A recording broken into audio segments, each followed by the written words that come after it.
Today we're going to focus on using the news for immersing in Brazilian Portuguese, and at the end we'll look at how to fit this immersion into a method and routine that will help you on your way to learning the language.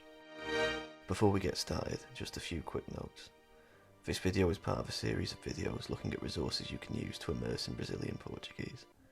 These are divided into various topics so that you can find resources for areas that interest you. The links will be in the description below. We're going to look at YouTube channels, but we'll mention and link to any other social media accounts and websites associated with each channel. There'll also be links to podcasts in the description.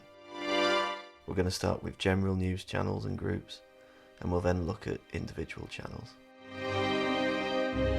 Whilst this is all for the added bonus of immersing in Brazilian Portuguese, if you're just interested in Brazilian news and not learning the language, links to resources in English will be in the description below. You may even find these useful as a means of learning about the context of the news you're hearing about in Portuguese, particularly if you're in the early stages of learning the language. As ever, this is not an exhaustive list, but can hopefully serve as a useful starting point for you. We're not going to cover some of the more well-known news outlets in Brazil, as these are owned by the ruling class, and as such, only tend to report on news that serves the interest of the ruling class. Even when covering events with important social and political themes, these outlets will try to shape the narrative in a way that doesn't harm their interests, either through lying, manipulating the story, or just by paying it as little attention as possible. For example, this video was being recorded on the 30th of May, 2021. Yesterday, huge peaceful protests took place across Brazil as people took to the streets to call for an end to the rule of the far-right Jair Bolsonaro, a president whose actions and inactions have led to the deaths of almost 500,000 people from COVID-19. As well as calling for an end to the genocidal regime of Bolsonaro, these protests called for vaccines, and more broadly, for a fairer society. One of the key slogans has been Vacina no braço, comida no prato, vaccine in the arm, food on the plate. Another banner read, Não estamos duros, faltam os mortos, which basically means, this isn't all of us, the dead are missing, or the dead aren't here. Rather than report the wider context of the protests, Fora de São Paulo ran a piece claiming they were simply marches in support of Lula's 2022 presidential campaign. As of the time of recording this video, Globo News have barely covered the protests, instead choosing to talk about how high winds in São Paulo had caused a tree to fall on a bus, disrupting traffic. These hugely influential outlets have hardly reported on the marches themselves, let alone the fact that in the city of Recife, in the northeastern state of Pernambuco, the military police attacked and arrested peaceful protesters, causing serious injury. So far, it's come to light that 2 people have lost vision in one eye as a result of rubber bullets fired by the military police. All of the above isn't to say that it's impossible to find the occasional decent and fair article from these outlets. For example, Silvio Almeida, aside from his other channels and books, writes in Fora de São Paulo. But apart from isolated examples like this, these huge media outlets are owned by the ruling classes, and the broad sweep of their coverage seeks to protect their interests.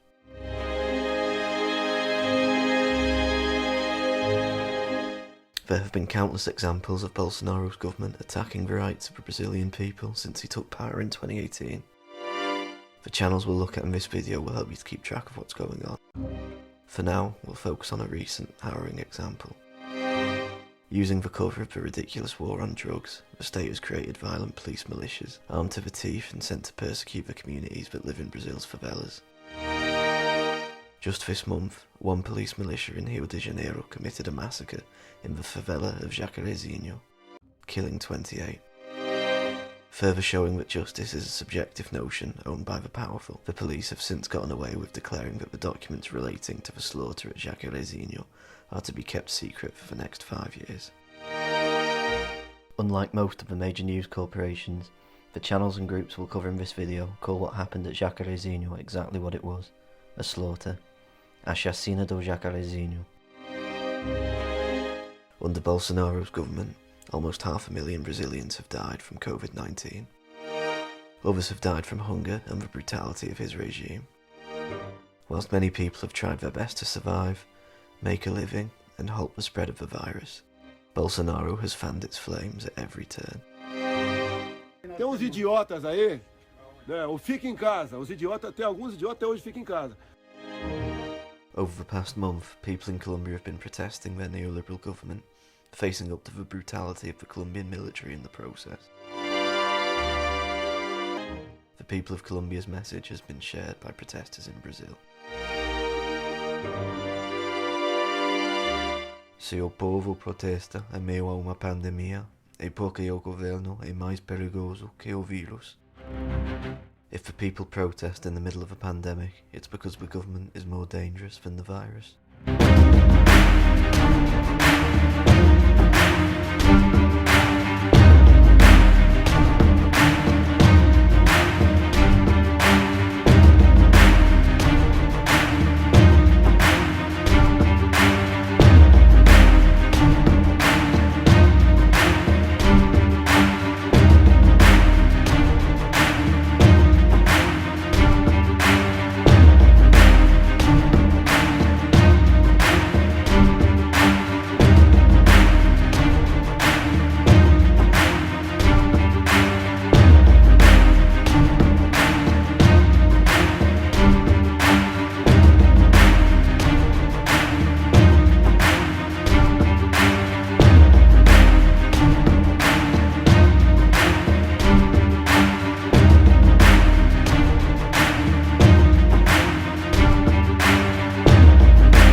The first news channel we're going to look at is Brasil 247.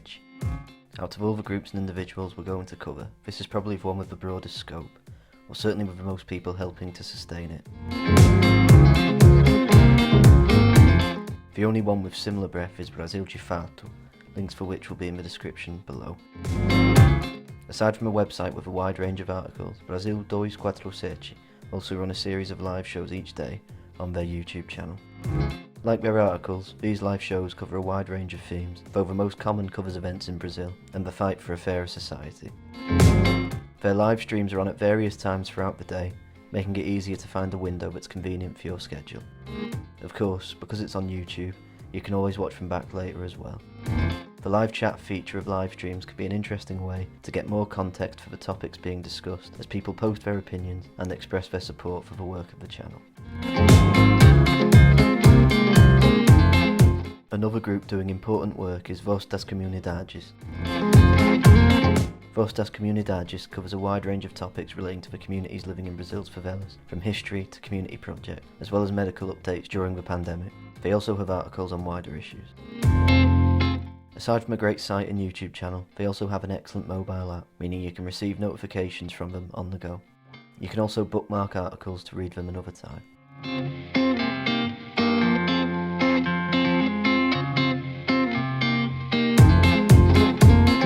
Another great channel is Lado B do Rio.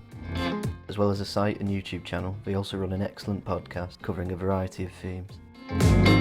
There's lots of interesting articles on the site and plenty of great videos on their YouTube channel, but their podcast should be particularly useful as it's just audio.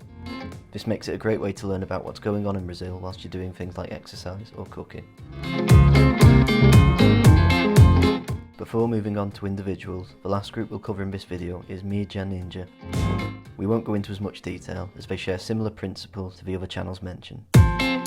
What sets Mídia NINJA apart is its coverage. It gets footage of events as they happen, be it of protests or of crimes being committed by the state against the people. Links to more groups can be found in the description below.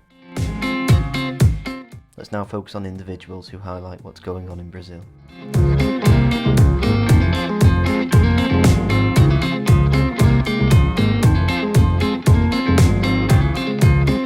The first channel we'll look at is Tese Onze.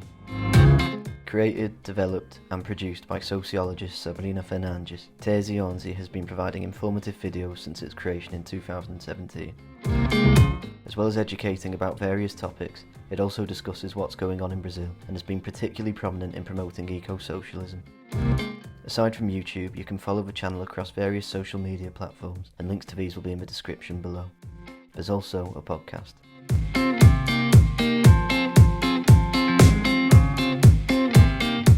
The next 4 channels we'll cover in one go. They're all great channels, each discussing what's happening in Brazil, as well as the historical context. The 4 we're looking at here are Chavoso da USP, run by Tiago Torres, Laura Sabino, Jones Manoel, and Doutora Drag, run by Dimitra Vulcana. Each of them make great, informative videos, and I'd recommend taking a look at each of their channels. There's even more channels like these, and links to these will be in the description below. Also, if you follow their Twitter accounts, the nature of the algorithm makes it easy to come across other similar accounts, so it should be an ideal way to keep finding more great channels that can help you to stay up to date with what's going on in Brazil. However, it's also worthwhile for its own sake, regardless of improving your Portuguese or learning about Brazil. They provide really interesting content, but also find a balance between portraying the severity of certain events whilst finding occasion to enjoy the cooperation and solidarity of the cause for which they all fight for. This is epitomised by the regular, perhaps once a month or every few weeks, live streams they do together on YouTube. They basically spend several hours having a drink together over YouTube live stream, and it's a fun way both to relax and learn more about what's going on in Brazil. And as noted previously, the live stream feature is a great way to meet other people and discuss these topics. Though he only started a YouTube channel in 2020, the work of Silvio Almeida stretches back years and is well worth reading. He's published on problems that continue to blight both Brazil and other areas of the world, particularly structural racism. Aside from his written work, his YouTube channel is a great place to learn more about what's happening in Brazil. On a similar note, the work of Lélia Gonzalez covers important causes and themes. She was an activist and writer calling out racism, sexism, and fighting for the rights of black women. She wrote Por feminismo afro-latino-americano. The final channel we'll look at is a slight change of angle. Atila Iamarino is a microbiologist, creating videos on topics ranging from science to history. Over the past year or so, he's provided plenty of videos on the ongoing situation with COVID-19.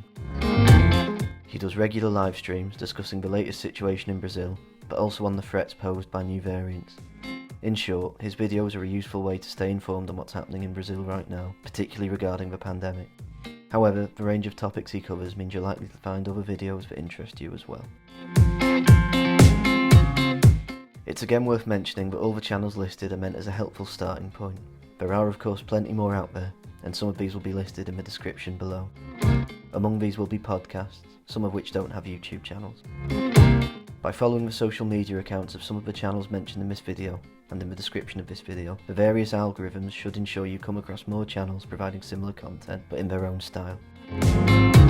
Though this video is intended to be useful for anyone looking for ways to immerse in Brazilian Portuguese, I hope it's also useful for anyone interested in what's happening in Brazil. It's an incredible country, and, like everywhere, what goes on there is important. If you're interested in Brazil, but not necessarily looking to learn Portuguese at this point, you'll find in the description some links to groups and individuals who post in English about what's happening in Brazil.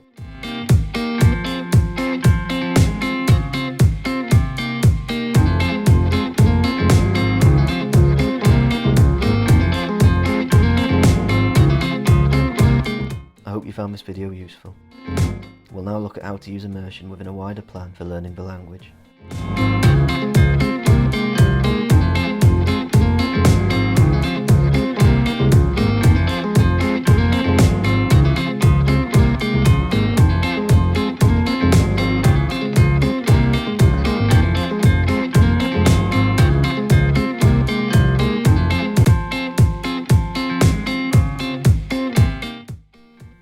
In terms of fitting the resources we've covered today into a plan for learning Brazilian Portuguese, there are 3 essential things you need to learn any language. These 3 things could be called different names based on personal preference, but they boil down to the same things. Now, these are the passive part of the process, the active part, and practice. The passive part of the process is perhaps most important in the sense that it's most likely to have been the missing ingredient, as when we learn languages at school, it's impossible to spend much time listening to the language in its normal form, at normal speed, and how it's used in daily life. And this is why, even though we perhaps learn how to conjugate some verbs and say a few sentences, when we actually hear the language properly in normal settings, we struggle to understand it. The active part is probably going to be the most familiar, in the sense that it does involve active study, but it doesn't have to be in the more traditional ways you may be used to from school. By all means, study grammar in isolation and verb tables if you enjoy that, as enjoyment is the most important thing, but you don't have to. The active part of the process for many people can just be a case of looking for new phrases and learning them, remembering them. Practice is just about having conversations, whether they're typed or spoken, with native speakers of that language, or people who speak that language to the level of a first language. Ideally, anyway. Now, if at the start you're a bit tentative and want to develop your Brazilian Portuguese a bit more before having conversations, that's absolutely fine. You can just pose questions to yourself and think of how you'd respond and practice answering them. It may sound a bit odd at first, but it's absolutely fine, and it is an effective way to improve. The most effective way for improving your fluency is to practice with other people, as it's the most immediate form and it will make your responses feel more automatic in future. But for many people, it can seem a bit daunting to start that straight away. Some people do advocate starting that straight away, but you don't have to. It's just personal preference.